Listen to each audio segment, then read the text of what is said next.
Ақынды қоғамның жаршысы дейді. Сіздің ойыңызша ақынның басты мұраты қандай? Қоғамның өзекті мәселелерін, әртүрлі құбылыстарды жүректің көзінен өткізіп, соны жырға қосады. Халықтың рухани мұратын жырлау ақынның басты міндеті. Халықтың арман мақсаты, мұңы мен қайғысы ақындар шығармашылығында көрініс табады. Мұхтар Шаханов айтқан екен, отан біздің ең үлкен анамыз. Сол үлкен анамызға еңбек сіңіру үшін, қызмет ету үшін ештеңе дәметпеуіміз керек деген екен. Осы мағынада терең философиялық тұжырым жасаған. Сондықтан менің шығармашылығымның басты тақырыбы отансүйгіштік, алаш тақырыбы, ел мен жерге деген құрмет, қазақ руханиятын жырлау, ел мен жерге үлес қосу. Бұл жалпы кез келген ақынның басты мұраты деп санаймын. Сізді Семей туралы шыққан және осы қалада кеңінен таралып жатқан жаңа әннің авторы ретінде танимыз. Жалпы поэзия әлеміне өлең өлкесіне қалай және қашан келдіңіз? Спешіктен туындасы керек. Жалпы менің поэзия әлеміне өлең өлкесіне келуім бала шағымнан басталады.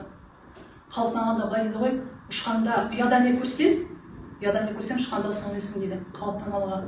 Жалпы біздің отбасымызда анам, ағам өлең жазған, ағам түрлі жыр сайыстарына қатысып, жүлделі орындар алған. Бәлкім сол тәрбиеден болса керек.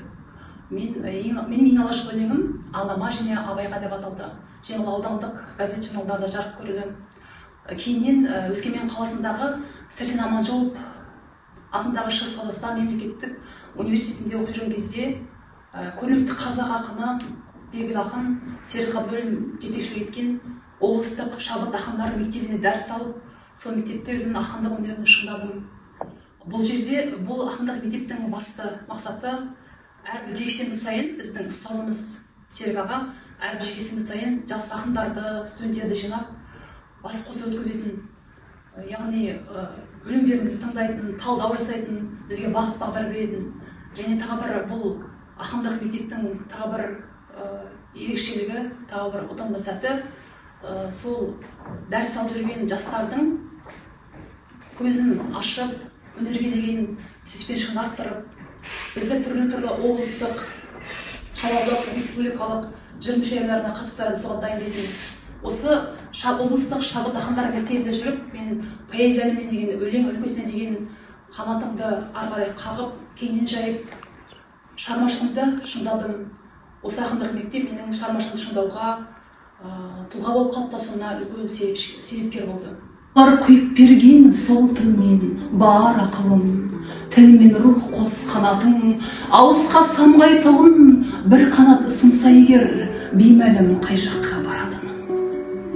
Тіліңді тұқыртпаңыз көпшілік арасында, ұрпағың шығар бір күн сол тілмен дара шыңға. Дүдамал ой туғызбай қоғамның санасында, құрметтеп құсын ұшыр, биіктеп жарасынға. Тіліңді түсірмеңіз рухани биіктерден, бұл тілге ата тарих тұтастай сыйып келген, бұл тілге тау тұлғалар ырысын құйып келген, бұл тілге сан ақындар жыр жауһар жиып келген, бұл тілмен алталашым айрандай ұйып келген, бұл тілмен төбелер тентегін тыйып келген, бұл тілмен тәуелсіз ел саналған сүйікті елден. Сондықтан түсірмейік рухани биіктерден, ешқашан түсірмейік рухани биіктерден. Тіліміздің жалауы төрімізде мәңгілік желбіресін.